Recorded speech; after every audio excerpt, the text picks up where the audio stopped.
Bien, hermanitos. Bien, estamos en el Evangelio de Marcos, estamos viendo muchas cosas que tienen que ver con la persona de Jesucristo, en este Evangelio de Marcos, y estamos en una sección importante, el ombligo, por así decir, del libro de Marcos. Marcos capítulo 9.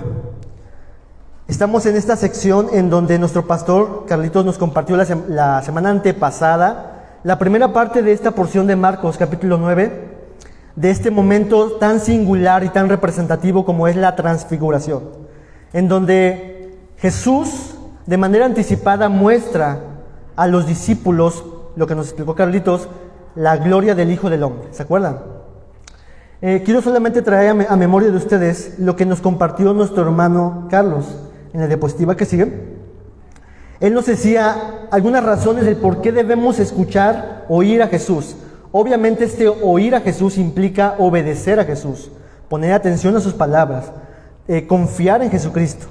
Y mostró la semana antepasada que Jesucristo en esta transfiguración, en este pasaje, demostró ser el Hijo del Hombre en la transfiguración. Por eso debemos escuchar a Jesús. También debemos escuchar a Jesús porque sus palabras son congruentes con la ley y los profetas. Y también debemos escuchar a Jesús porque Él es superior a Moisés y a los profetas.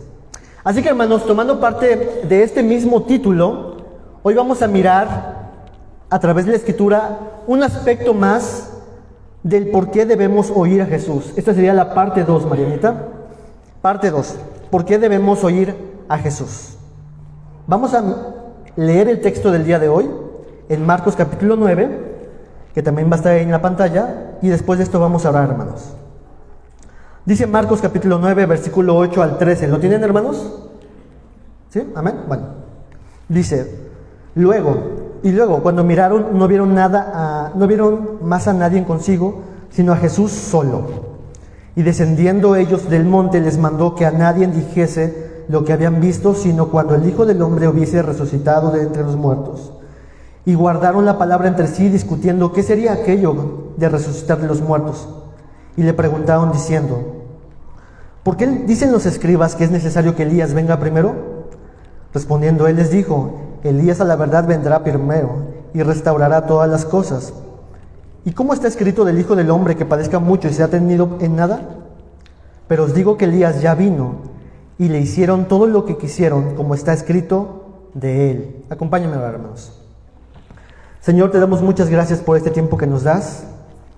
Y vamos a dedicarnos a este momento, Señor, a meditar en tu palabra, Señor. Señor, te suplicamos que a través de tu Espíritu Santo abra nuestros ojos para ver las maravillas de tu palabra, Señor. Y pueda afectar toda nuestra vida, Señor, consolarnos, exhortarnos, animarnos, Señor. Y que todos podamos ser iluminados, Señor, con tu Escritura, Padre. Ayuda a mis hermanos, Señor, ayúdame a mí. Y que todos podamos, Señor, salir con un sabor de tu gloria, Señor, de lo que tú eres. En el nombre de Jesús. Amén. Bien, hermanitos, pues este pasaje es lo que vamos a estudiar el día de hoy. Y quiero ver esta pequeña estructura en la diapositiva que sigue. Vamos a mirar tres aspectos de la historia. Solo Jesús, las palabras de Jesús, que es lo que va a estar diciendo Jesús a sus discípulos. Y vamos a ver que estas palabras provocan un cierto tipo de diálogo de preguntas y respuestas. Eso es lo que vamos a ver del pasaje, tratar de mirar lo que el pasaje está mostrando y al final, después de ver todo esto, es que vamos a responder cuarto punto del por qué debemos oír a Jesús. ¿Ok? ¿Están listos? Bien, empecemos primeramente con Marcos capítulo 9, versículo 8. Dice la Escritura, y luego cuando miraron no vieron a nadie más o a nadie consigo, sino a Jesús solo. Este pasaje, hermanos, nos conecta con lo que vimos la semana antepasada. ¿Se acuerdan? Yo quiero que ustedes, cuando leamos la Biblia, nos metamos como si estuviéramos ahí, hermanos. Yo quiero que te conectes en la Escritura como si tú estuvieras ahí, también escondido, con los discípulos, viendo este momento. Es lo que tratan de hacer los evangelios, que nosotros estemos como ahí en ese momento. Y entonces vimos la semana pasada que Jesús mostró su gloria. Los discípulos vieron esta transfiguración, vieron también a Moisés y a Elías, y de repente escucharon la voz del cielo que les dijo, este es mi Hijo amado, o más bien, a él oíd. La semana pasada entonces veíamos un énfasis en que la voz del cielo, el Padre está diciendo, escúchenlo a Él. Un énfasis muy abundante acerca del testimonio de que es importante y necesario, imprescindible, escuchar atentamente y diligentemente y obedientemente la voz de Jesucristo. Y ahora, este no es Jesús dando un testimonio de escúchenme a mí. Ni siquiera Juan el Bautista diciendo escuchen a Jesús. Ni siquiera la Escritura diciendo escuchen a Jesús, aunque todos ellos lo dicen. Pero este es el Padre diciendo escuchen a mi Hijo, oigan a mi Hijo.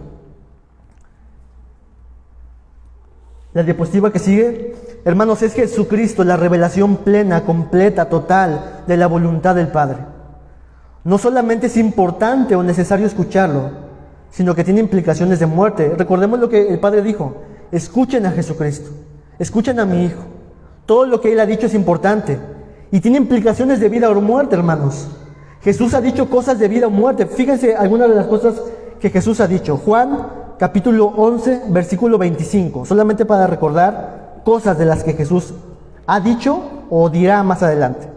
Juan 11, 25, dice Jesús, yo soy ¿qué? La resurrección y la vida.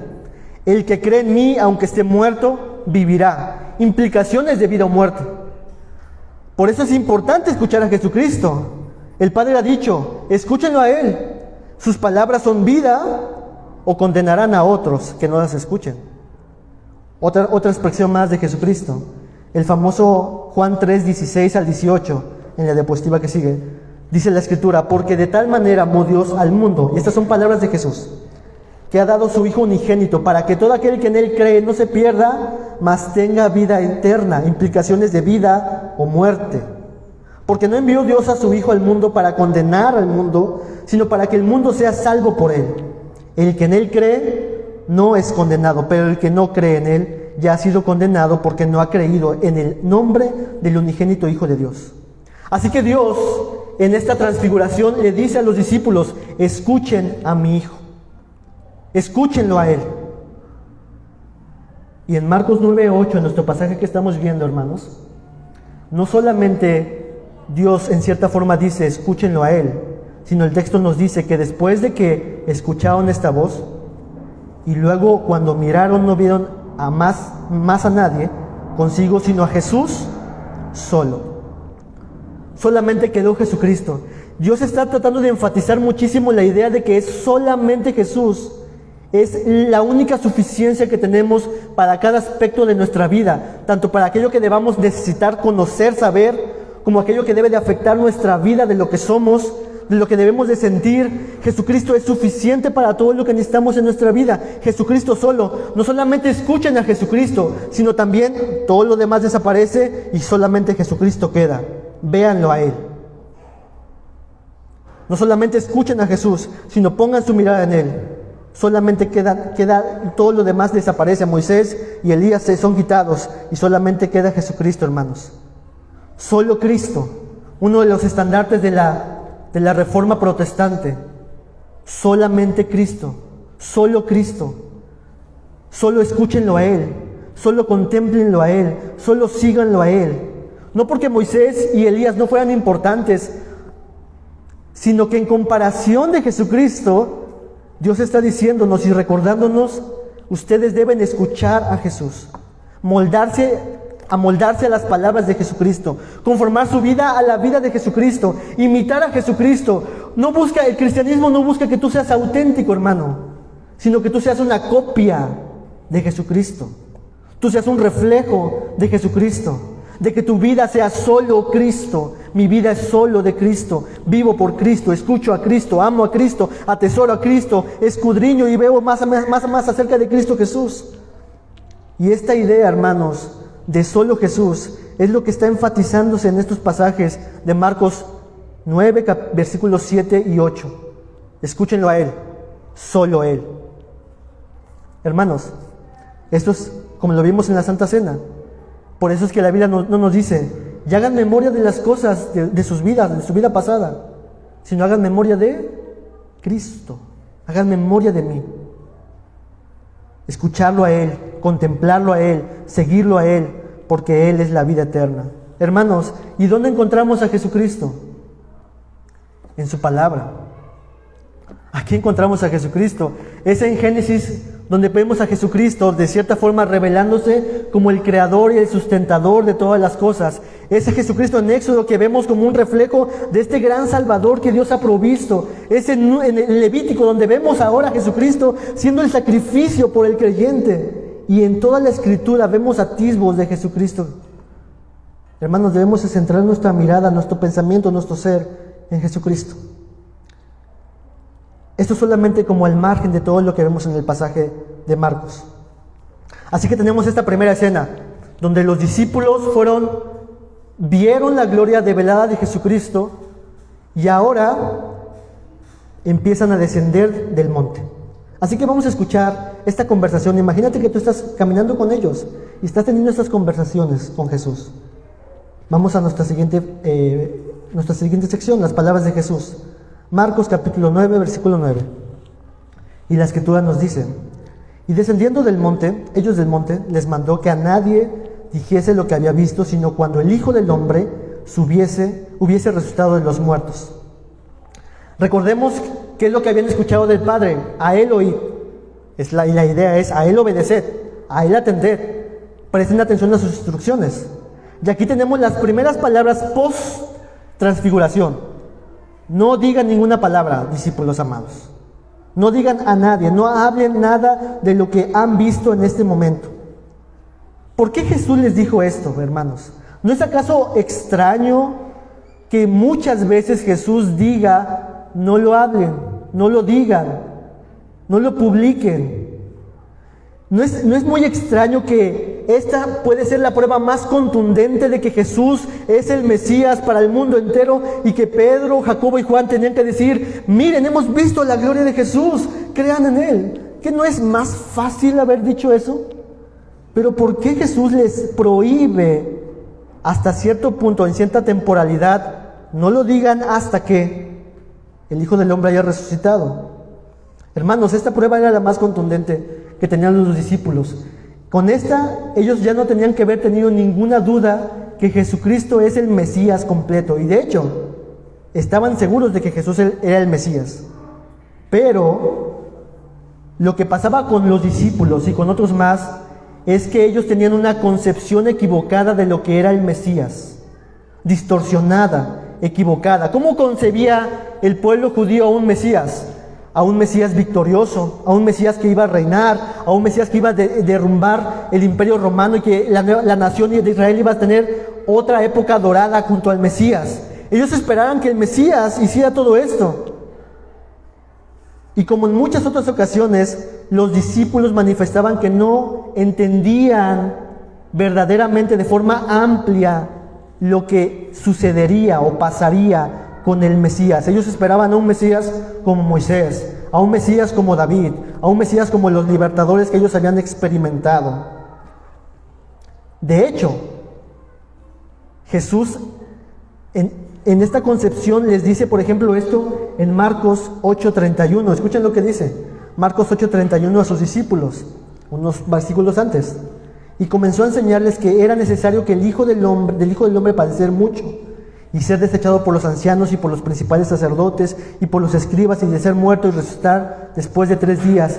Esto les decía claramente. Es decir, ellos tenían esto que Jesús les había dicho. La voz del cielo dice: a Él escuchen. Ellos entendían que Jesús es el Mesías, porque Pedro de hecho ya había dicho: tú eres el Cristo, el Mesías. Pero ahora Jesús les dice: no lo hablen, no digan nada de esto. Era muy lógico pensar, hermanos, entonces, que si los discípulos no entendían completamente qué tenía que hacer el Mesías, las demás personas iban a distorsionar a Jesús. De hecho, leemos por ejemplo en Juan que después de multiplicar los panes y peces y que todos fueron saciados, al siguiente día la gente venía para hacer rey a Jesucristo. Porque pensaban eso. Distorsionaban el concepto completo de lo que significaba el Mesías. De hecho, ustedes se acuerdan también de Pedro, cuando después de haberle dicho, tú eres el Mesías, y Jesucristo dijo acerca de qué tenía que padecer, y Pedro llama a Jesucristo aparte y le dice: oye, ¿qué estás loquito, Jesús? Porque la idea de estas palabras de Pedro son duras. le reconvino, le exhortó, le impuso: nunca te suceda esto, Jesús, porque el Mesías no debe de pasar eso. Hermanos, Jesús les prohíbe hablar entonces a sus discípulos que no hablen de esto, porque era evidente, hermanos, que ellos aún no entendían lo que significaba y lo que tenía que hacer el Mesías. Entonces, lo que sí Jesús les dijo en la diapositiva que siga es: no lo hablen, sino hasta que el Hijo del Hombre hubiese resucitado de los muertos. Sí lo hablarán, pero después. Nuevamente, entonces Jesús, de forma implícita, está recordándoles: el Mesías, el Hijo del Hombre, va a morir y va a resucitar. Recordemos que el Padre dijo: a Él oíd. Entonces, hermanos, ahí tú estás conmigo en esta conversación de Jesús diciéndoles todo esto, y pasó este efecto en el siguiente diapositiva. Y guardaron la palabra entre sí, discutiendo qué sería aquello de resucitar de los muertos. Ellos obedecieron la palabra de Jesús, escucharon eso, pero sin duda las palabras de Jesucristo fueron un trauma para ellos. Un trauma de: ¿cómo es posible que tú nos digas que no hablemos? Pero no solamente eso, sino que digas una y otra vez que el Mesías, yo sé que tú eres el Mesías, debes de morir. No puede ser eso, no puede ser posible que esto suceda. Y empezaron ellos a reflexionar, a discutir, a tratar de enlazar todas las ideas de lo que ellos entendían, de lo que era el Mesías, con la idea de qué significa esto de resucitar de los muertos. Esto fue, como les decía, un shock mental para ellos, porque ellos tenían una concepción del Mesías, y este Mesías no tenía que morir, y tenían lo que Jesús les decía: el Mesías ciertamente será desechado por los principales, morirá y resucitará. No podían concebir esto, hermanos. Y esto, hermanos, este shock mental a todo mundo nos pasa. Les voy a contar una historia que le decía a mi esposa hace mucho tiempo, cuando conversaba con mi amiga, que ahora es mi esposa. Le decía a mi esposa: oye, es que Dios no tiene ojos. Para ella en ese momento fue de: ¿cómo que no tiene ojos? Si yo leo en la Escritura que dice que Dios nos ve y que nos cuida como la niña de sus ojos y que Dios está atento y que nos está mirando, ¿cómo es que no tiene ojos? Y para eso en ese momento fue como un intercambio un poquito ríspido en esta conversación. Pero después ella empezó a meditar y a reflexionar, y al paso del tiempo, hermanos, si tú le preguntas a ella te va a decir: mi esposo tenía razón, por primera vez, ¿no? Mi esposo tenía razón. Dios no tiene ojos, Dios es espíritu. Ahora, hermanos, pero este tipo de shock que sucede en nuestra vida es por algunas falsas equivocaciones que tenemos respecto de Dios, o del Mesías, o de Jesús, o expectativas que tenemos de la vida, y cuando no salen como nosotros pensamos o parece o entendemos, es cuando decimos: es que no puede ser así, Dios me está diciendo esto, pero me está pasando esto, ¿qué está pasando? Y los discípulos tenían este shock mental, estas suposiciones falsas en este aspecto espiritual. Yo les pregunto: ¿es malo tener dudas? ¿Malo cuestionarse? La respuesta es no, hermanos.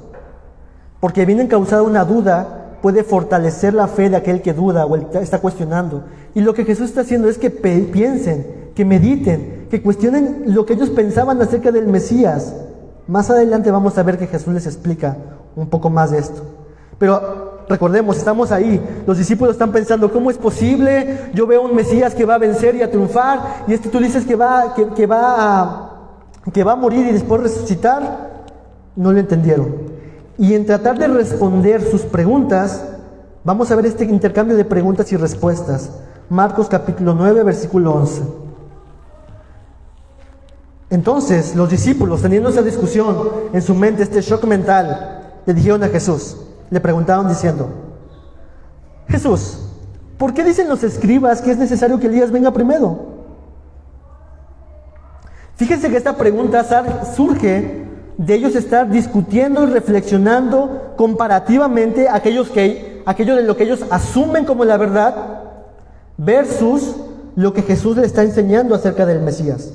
El Mesías debe de morir y resucitar de los muertos. Así que esta pregunta surge de eso mismo. Y noten que ellos apelan a los escribas. ¿Quiénes eran los escribas, hermanos? Los escribas eran parte de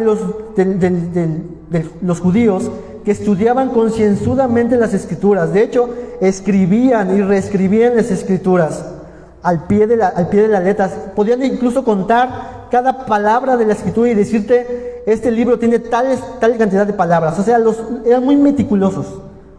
Y los discípulos apelan a eso mismo. Nos han enseñado esto, Jesús. Los escribas nos han enseñado esto.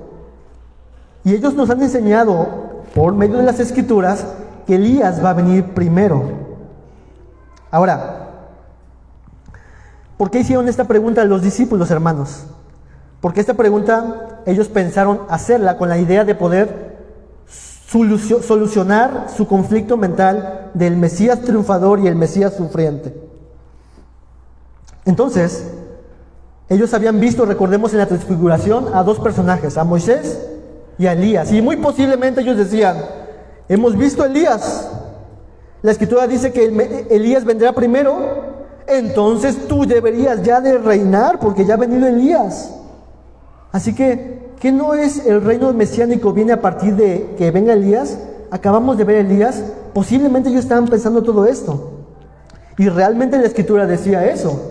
Lo vemos en Malaquías, donde dice que yo enviaré mi mensajero delante de vosotros, uno como Elías, ¿no?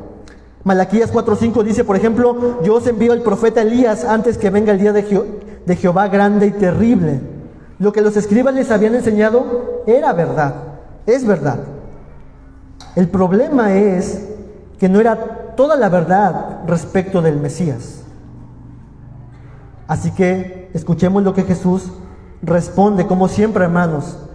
Los discípulos eran como tú y como yo, muy testarudos, muy necios, muy lentos para entender. Pero Jesús no les dice, ya estoy harto de ustedes, sino que Jesús muy pacientemente y amorosamente trata de ayudarles y a reflexionar. Fíjense lo que dice Jesucristo.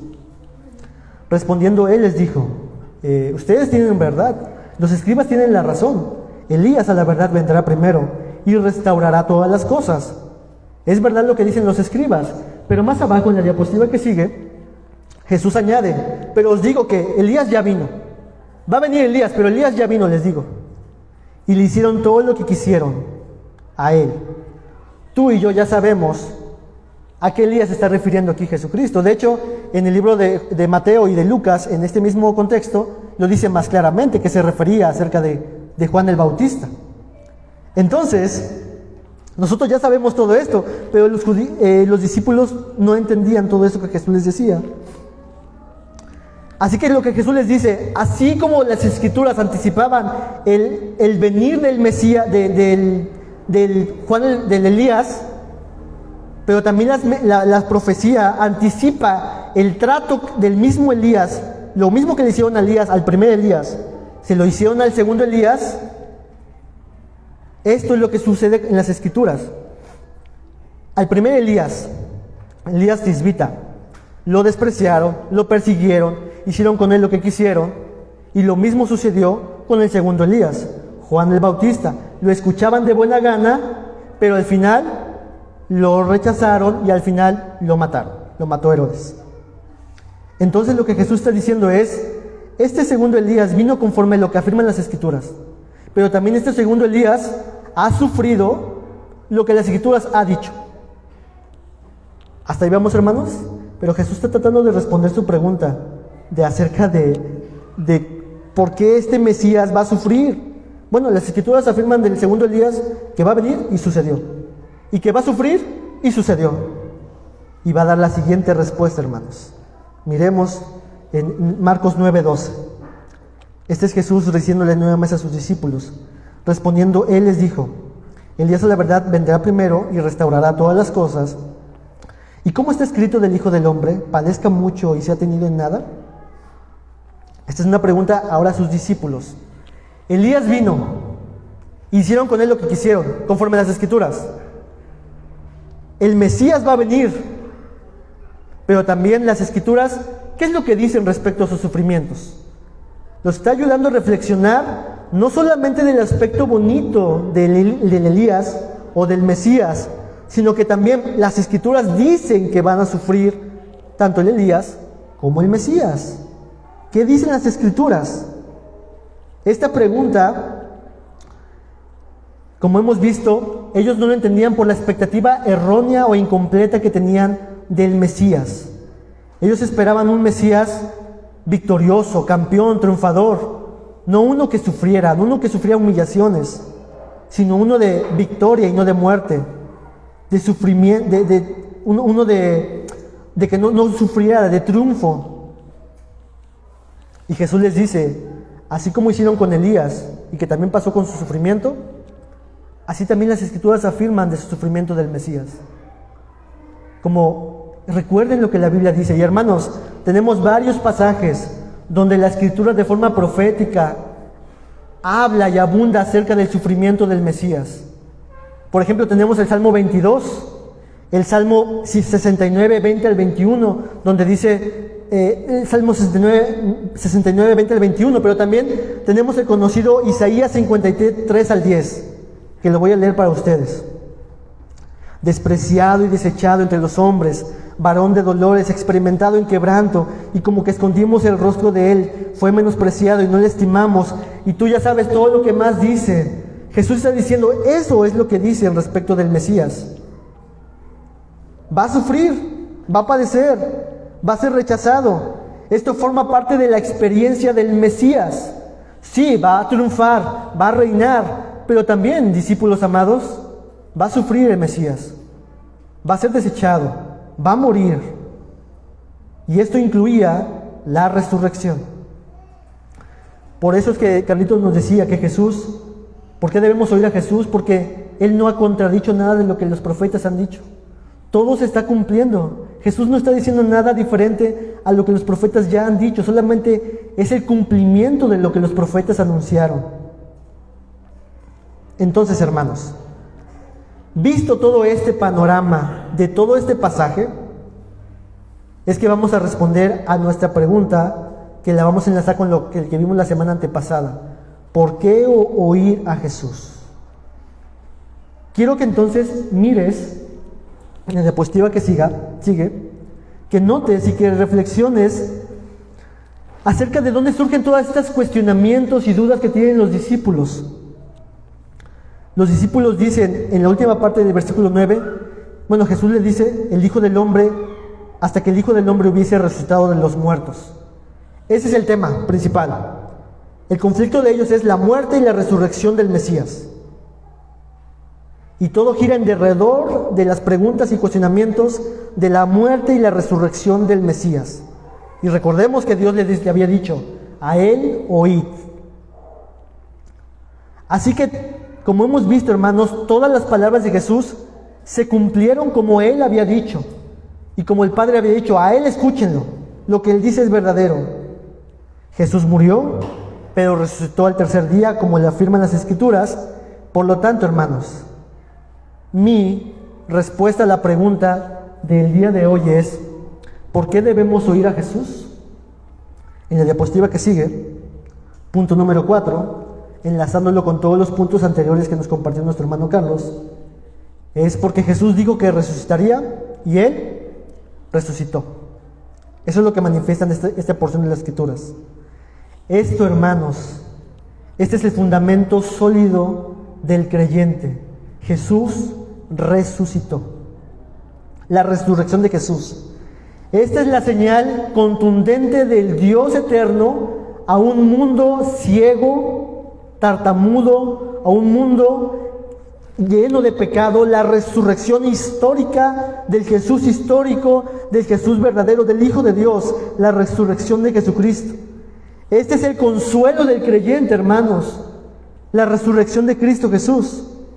Esta es la esperanza que tenemos nosotros debido a la resurrección de Jesús. Esta es la roca por la cual podemos aferrarnos ante cualquier vicisitud de nuestra vida, la resurrección de Jesús. Y después de Cristo haber resucitado, hermanos, es cuando los discípulos entonces proclaman lo que Jesús les había prohibido en un inicio. No le digan a nadie acerca de lo que vieron el día de hoy en esta porción. de este Jesús resucitado, victorioso, que señorea todas las cosas. Hermanos, esta es el ancla para nuestra vida, la causa por la cual el cristianismo tiene sentido. Miren, acompáñenme un texto en la Biblia, no lo tengo ahí en la diapositiva, pero búsquenlo, o si Marinta lo puede poner. Primera de Corintios 15, 12 al 22.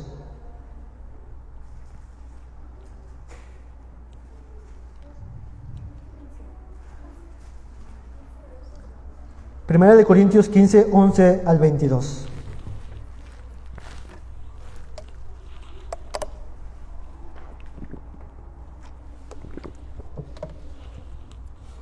Escuchemos lo que dice Pablo. Pero si se predica de Cristo que resucitó de los muertos, como dicen algunos entre vosotros que no hay resurrección de los muertos, porque si no hay resurrección de los muertos, tampoco Cristo resucitó. Y si Cristo no resucitó, vana es entonces nuestra predicación, vana es también nuestra fe. Y somos hallados falsos testigos de Dios, porque hemos testificado de Dios que Él le resucitó a Cristo, al cual no resucitó, si en verdad los muertos no resucitan. Porque si los muertos no resucitan, tampoco Cristo resucitó. Y si Cristo no resucitó, vana es nuestra fe, aún estáis en vuestros pecados. Entonces, también los que durmieron en Cristo perecieron. Si en esta vida solamente esperamos en Cristo, somos los más dignos de conmiseración de todos los hombres.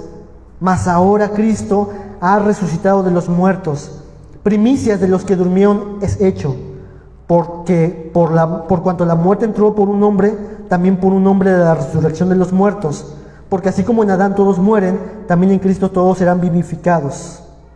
Hermanos, si de todas las cosas anteriores que hemos dicho de esta explicación no te acuerdas, acuérdate solamente de este punto. ¿Por qué debemos oír a Jesús? Porque Jesús dijo que resucitaría y resucitó.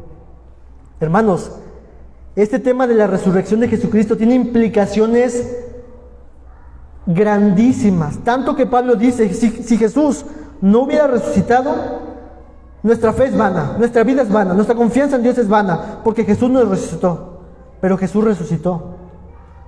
Es debido a la resurrección de Jesucristo que tú puedes tener confianza en sus palabras cuando Él dijo, no te dejaré ni te desampararé. Es debido a que Jesús resucitó que tú puedes aferrarte a la promesa de Él, de que vendrá el Espíritu Santo sobre ti y hará morada en ti. Es debido a que Jesucristo resucitó, que sus palabras tienen sentido en todo lo que Él ha dicho, hermanos. Tenemos esperanza, consuelo, paz, amor hacia Dios. Podemos tener amor hacia Dios debido a que Jesús resucitó. Hermanos, ¿por qué debemos oír a Jesús? ¿Por qué debemos prestar atención a Él? Porque Él resucitó. Le voy a pedir a mi hermano Dan que me acompañe en la guitarra. Hermanos, la resurrección de Jesucristo es el eje central de nuestra fe y nuestra práctica. Yo le preguntaba a un hermano en la semana, ¿qué implicaciones prácticas tiene el saber que Jesucristo resucitó? Tiene muchísimas implicaciones prácticas, hermanos. Porque si Jesús resucitó, entonces significa que cuando Jesús dijo, cuando Jesús le lavó los pies a los discípulos y les dijo, así háganlo ustedes con los demás, es debido a que Jesús resucitó, que tenemos suficientes razones para poder servir a nuestros hermanos, lavarles sus pies de forma simbólica. La resurrección de Jesucristo afecta toda nuestra vida, hermanos. Es el motor de nuestra fe, es la gasolina de nuestra vida, es la confianza y la esperanza de saber de que Dios ha cumplido todas las cosas en Cristo Jesús. Es la esperanza y la confianza que tenemos, tú que nos escuchas, acerca del perdón de pecados, de una vida para la gloria de Dios. Es porque Jesús resucitó. Así que, hermanos, cristianos, creyentes en este Jesús resucitado, sigue confiando en Jesús. Dios nos dice, a Él escúchenlo, porque Él resucitó. Sigue poniendo tu mirada en Él, aun cuando las cosas de tu vida y los problemas de tu vida son muy duros y pesados. Recuerda, Jesús resucitó y si Jesús resucitó, todo lo que dijo es cierto y es verdadero para mi vida. Sigue obedeciendo a Jesús, pues la resurrección es la prueba más contundente que tú y yo tenemos como creyentes de que Jesús es digno de toda confianza, porque sus palabras son verdaderas, porque Jesús resucitó. Jesús dijo en una ocasión: porque yo vivo, vosotros también viviréis.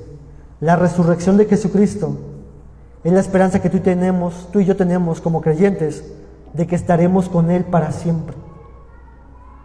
Pero si hay alguna persona aquí que nos visita o que nos están escuchando por las redes, que está sin Cristo, sin Dios, sin esperanza en este mundo, la invitación del Padre también es lo mismo.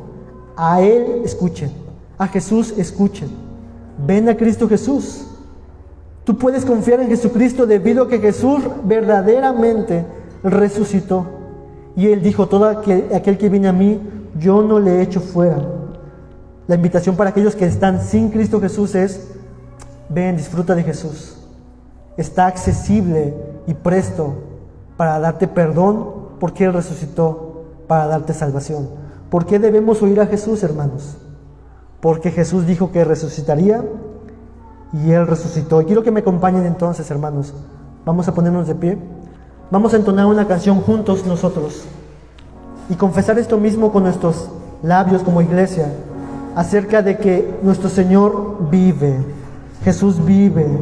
Y esta es la esperanza que tú y yo tenemos nosotros, hermanos, cada día, ante cualquier situación, de que Jesús vive y está conmigo y estará conmigo para siempre.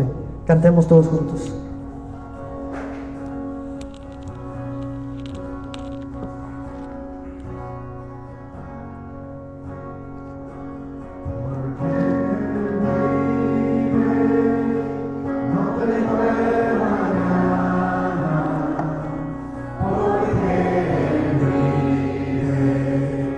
Seguro estoy,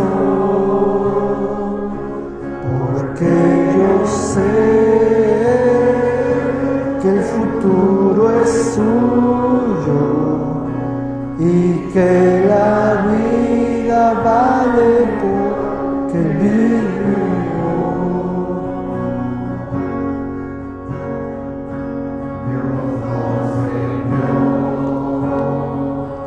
A su Hijo Cristo, Él es amor, paz y perdón, por mí murió en el Calvario, mas de la tumba con poder resucitó. Fuerte, fuerte. Porque Él vive, no temo el mañana, porque Él vive, seguro estoy, porque yo sé que el futuro es suyo y que la vida vale porque Él vive hoy.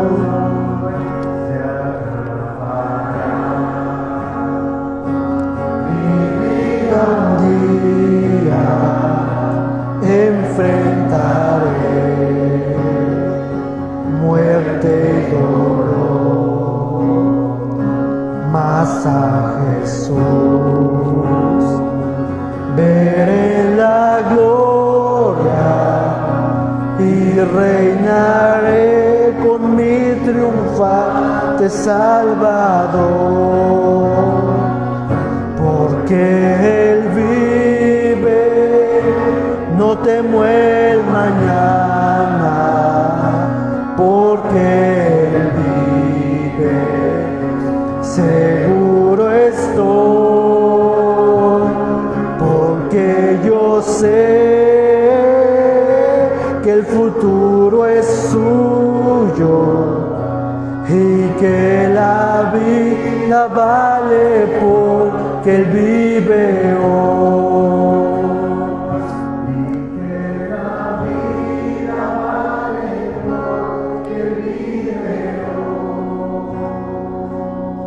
Señor, te damos muchas gracias, Jesucristo, Dios eterno, lleno de gloria y majestad.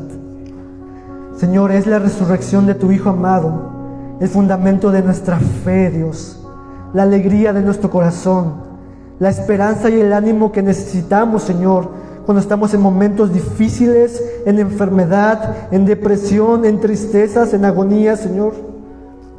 Porque tú vives, Señor, en la esperanza de que el futuro está en tus manos. Mi vida está en tus manos. Seguros estamos en ti, Señor. Eres nuestro buen pastor. Eres nuestra roca fiel, Señor. Porque tú has resucitado de entre los muertos. Y tú estarás con nosotros hoy y para siempre, Señor. Y hoy eso confesamos como iglesia, Señor. Y celebramos, Señor, tu resurrección, Dios. Y el gozo de saber, Señor, que así, Señor, tú nos has amado a través de Cristo Jesús, Dios. Porque tú vives, no tememos el mañana, Señor. Nos van a pasar muchísimas cosas, Señor, en esta semana, en el día que vendrá, Señor, en el futuro, en 1 año, 2 años, Señor. Pero seguro estamos, Señor, de que si tú vives, yo estaré contigo ahí para siempre, Señor. Y que tú estarás conmigo, Señor, hoy y siempre. La vida tiene valor y sentido, Señor, porque tú vives hoy, Dios, y vives en nosotros, Señor. Gracias, Señor, por tu palabra. Bendícela en el corazón de mis hermanos y ayúdanos a atesorarla y a vivir para tu gloria, porque tú has resucitado, Dios, de entre los muertos. En el nombre de Jesús oramos todo esto, Señor, y te damos gracias. Amén.